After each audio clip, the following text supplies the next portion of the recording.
दोस्तों नमस्कार। विनोद सिंगल के यूट्यूब चैनल में आपका स्वागत है। आज मैं आपको राजस्थान में ट्रस्ट बनाने के बारे में बताऊंगा। राजस्थान में ट्रस्ट जो है वो ट्रस्ट राजस्थान पब्लिक ट्रस्ट अधिनियम नियम 1962 के अंतर्गत बनते हैं। ज़्यादा डिटेल में नहीं जाएंगे, अपने बड़ी बड़ी मेन बातें करेंगे इसमें। इसके लाभ क्या है, क्यों बनाना चाहिए ट्रस्ट अपने आप को। इस सरकार से अनुदान पर भूमि मिलती है, इसमें सरकारी अनुदान मिलता है, टैक्स में छूट मिलती है। 80G12 के अंतर्गत मंदिर, मस्जिद, गुरुद्वारा आप बना सकते हैं। कानूनी मान्यताएं हैं इस ट्रस्ट को। ट्रस्ट कानूनी रूप से आप वो वैलिड है। प्लस आप इसके लिए इस ट्रस्ट के माध्यम से मंदिर, स्कूल, धर्मशाला, अस्पताल आदि खोल सकते हैं। यह कानूनी प्रक्रिया के तहत खुलता है। और ट्रस्ट रजिस्ट्रेशन यदि कोई करता है, कोई काम कोई इस प्रकार के, तो रजिस्ट्रेशन करवाना भी चाहिए। और ट्रस्ट के अन्य बहुत लाभ हैं, तो इसलिए आजकल ट्रस्ट लोग ज़्यादा बनाते हैं। तो हर मंदिर, मस्जिद को, और ये जो आपके धार्मिक स्थान है या किसी प्रकार के सार्वजनिक कार्य करने हैं, तो इसके लिए ट्रस्ट बनाना चाहिए। तो आज मैं आपको बताऊंगा कि राजस्थान में ट्रस्ट किस प्रकार से बनाए जा सकते हैं। तो इसके लिए आपको एक तो ट्रस्ट डीड बनानी होती है। आप ट्रस्ट डीड जो है किसी अनुभवी व्यक्ति से बनवाएं तो ज़्यादा बेटर रहेगा। बाकी यदि आप खुद भी बना सकते हैं इसको। इसके अलावा आपको इसमें कई डिटेल देनी होती है, जैसे ट्रस्ट का नाम,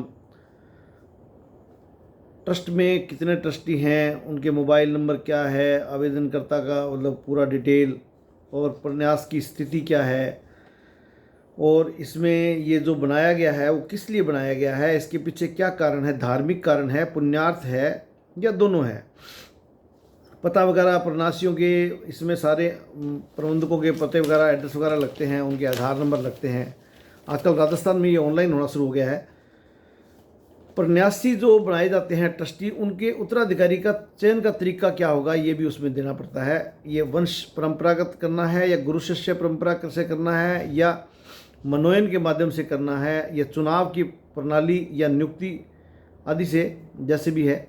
यदि आपके ट्रस्ट में कोई चल या अंचल संपत्ति है तो उसका भी विवरण आपको देना चाहिए। आय का स्रोत, यदि आप चंदा लेते हो या भेंट है या दान है, सरकारी अनुदान है, ब्याज है, राजकीय सहायता है, संपत्ति किराया है, कृषि भूमि की आय है, विक्रय से कोई प्राप्त आय है या अन्य कोई प्राप्त आय है या नहीं है, तो उसकी डिटेल देनी चाहिए।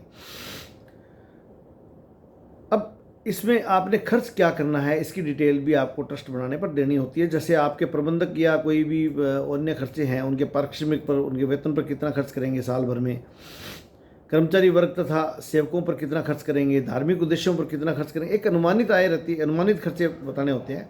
पुण्यार्थ उद्देश्यों पर कितना खर्च करेंगे, विविध मदों पर कितना खर्च करेंगे। इसी प्रकार से यदि आपके कोई चल या अंचल संपत्ति है तो उनका कोई टैक्स वैक्स जो लाइबिलिटीज़ है उनके बारे में भी डिटेल देनी चाहिए। अब आपको प्रबंधक या जो निष्पादन करता है, सेटलर है, उसका भी एड्रेस वगैरह कंप्लीट देना चाहिए, ताकि लेटर वगैरह कोई आए तो आपके पास में सीधे पहुंच जाए। आपको इसके साथ में संलग्न क्या करना है, संलग्न आपको करना है, आप ऑनलाइन रजिस्ट्रेशन करेंगे तो आपको ऑनलाइन के अंदर एक तो देना पड़ेगा ट्रस्ट डीड। और यदि आपके पास में कोई चल अंचल संपत्ति है तो उसके संबंध में जमाबंदी, ब्लूप्रिंट, आवंटन पत्र, रजिस्ट्री, पटा, गिफ्ट डीड आदि देनी पड़ती है। ये दोस्तों सब कुछ डाउनलोड करना पड़ता है। जितने भी आप इसमें ट्रस्टी बनाएंगे उनके सबके आधार कार्ड भी आपको लगाने होंगे। तो कुल मिलाकर के बात यह है कि ट्रस्ट बहुत ही बढ़िया तरीके से बनाया जा सकता है। और आपने कोई ट्रस्ट का ऐसा कोई काम करना है जिसमें आपने कोई मंदिर, मस्जिद, गुरुद्वारा, हॉस्पिटल या स्कूल खोलना है, या आपने कोई ट्रस्ट बना करके रखना है, या आपने कोई गौशाला खोलनी है, या कोई अन्य धार्मिक कार्य करने हैं, या पुण्यार्थ कार्य करने हैं, सामाजिक कार्य करने हैं, तो आप ट्रस्ट खोल सकते हो। और ये ट्रस्ट जो है इसमें कोई विशेष लंबी चौड़ी समस्या ही नहीं आती खोलने में, तो आप खुद खोल सकते हैं। फिर भी आप जो है इसके बारे में ज़्यादा जानकारी जो है देवस्थान विभाग से ले सकते हैं। देवस्थान विभाग में आपको समस्त जानकारी दी जाएगी। ऑनलाइन ट्रस्ट किया जाता है।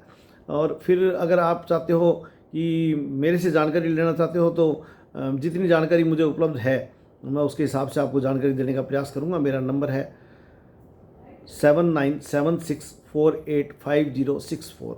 आप मेरे फ़ोन पर केवल व्हाट्सअप ही करें इनका जानकारी के लिए, आप कॉल नहीं करें। व्हाट्सअप पर यदि आप कोई जानकारी मांगेंगे तो मैं आपको देने का प्रयास करूँगा, देवस्थान विभाग से लेकर के या जैसे भी।